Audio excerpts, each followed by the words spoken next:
I have the floor pan temporarily mounted in the car, and the out-of-the-box fit and finish on the floor pan is really nice. I got it from NPD, and I'm really happy with the initial fit and finish.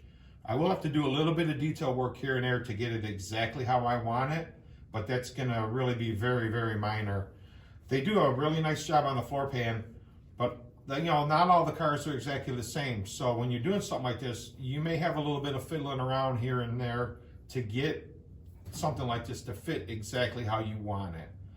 So in the course of doing that, you may have the floor pan in and out several times. I've already had this floor pan in and out several times, and it'll be in and out, a couple times more at least before I'm ready to do the final install on it.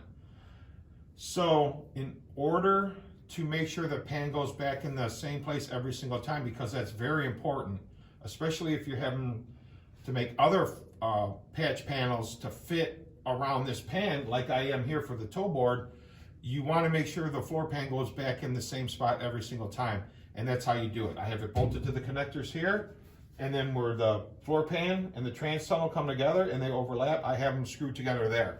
That way I know that whatever I have to do, whatever else I have to do to the car, I know the pan is in the exact same spot every single time. I won't have to worry about that. So that's very important.